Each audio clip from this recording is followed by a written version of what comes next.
I'm gonna follow Malkin around a bit today. You see in the background already, he is preparing the drone for the 12 o'clock flight. The drone is ready. I hope I have everything. Yeah. The sun is right above us.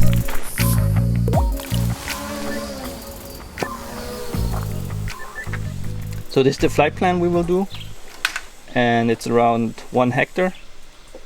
So we always fly these stripes and take images in these directions.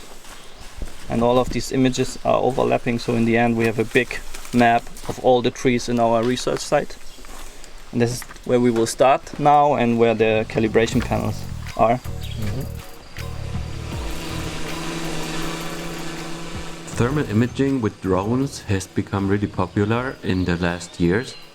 And it becomes really interesting when you can not only say where it's warm or cold, but when you also can say how high the actual temperature is. And for this you need a really good calibration of the sensors, and this really is a problem still. So this video shows how thermal data from drones can be calibrated in order to obtain absolute leaf temperatures of different tree species, different trees, in the shade, in the sun. So we can use this data to calculate how much water trees are transpiring. And only with this absolute information we can parameterize models and do those calculations. And that's why Malkin thought about this setup. And this video shows you why it is so difficult and why we need to do it very properly to get absolute leaf temperatures. So first thing, we calibrate the reflectance for these conditions. So we have a plate here that has a known reflectance at each wavelength. So these are the bands, the wavelengths we have, and then we have the amount of light that is reflected by this standard. So we capture this with the multispectral camera. Oh, and this thing is super hot. Wow. Holy shit. So this is done. We calibrated it.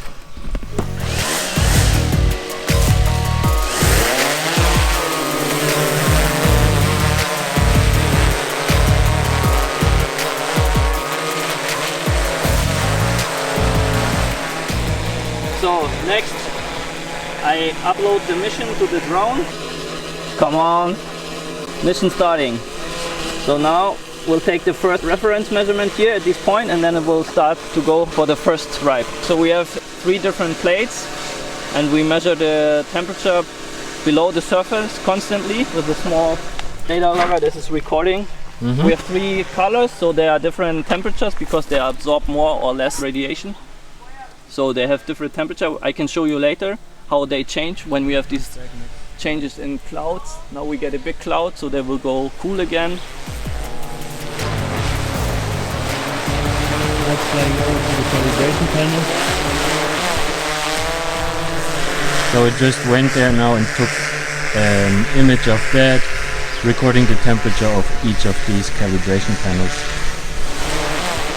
The highest one should be the black one. Then we have a little bit lower is the gray one, and the lowest one is the white panel because it's reflecting most of the light. And as I said earlier, we have these changes in cloud coverage, and you can basically see here's full sun, and then we have clouds. Here the sun comes out a short period, and then we have more clouds again, and then we had a lot of sun again here.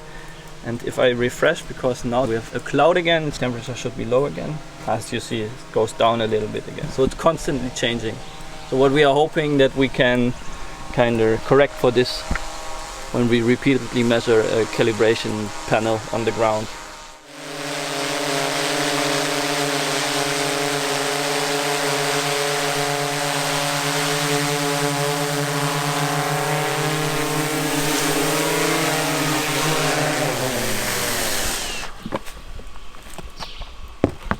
Calibrate the reflectance of the multispectral again.